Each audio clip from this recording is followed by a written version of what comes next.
Täna on siis suures plaanis politsei ja kiirabi ühisõppus, mille raames me proovisime näidelda siis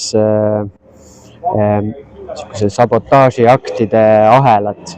Et sündmuse hommikul algas sellega, et Võru linnas on ulatuslikud ebamäärased elektrikatkestused, kahtlus sabotaažile, millele järgnesid üksiksündmused hommikul kell 8 juba.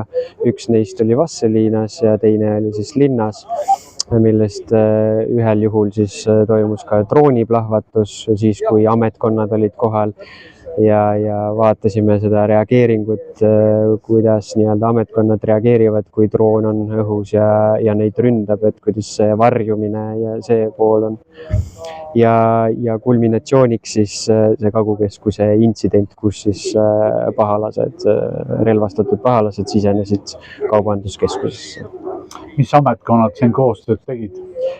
Suures plaanis on siis tegemist Lõuna-Eesti haigla kiirabiga, kaasatud on ka Lõuna-Eesti haigla EMO, Tartu kiirabi, politsei kiirreageerimisüksused, politseipatrullid, välijuhid ja Kagu-Keskus ja taustal tegi kogu seda tööd ka Võru linnavalitsus, kes kutsus kokku oma kriisimeeskonna ja aitas nii-öelda taustal koordineerida kogu seda sündmuste ahelat.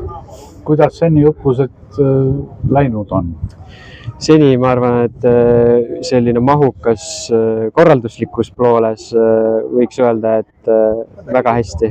Lahenduslikus pooles ka jään täitsa rahule, et neid detailidesse laskume hiljem, kui me hindajatega analüüsi teeme erinevate lõikude vahel ja siis võtame asja kokku, et siis saab nagu täpsemalt öelda, et kuidas hästi läks, aga laias laastus võib öelda, et oleme sisuliselt valmis sellisteks sündmusteks, kuigi mitte keegi neid ei taha.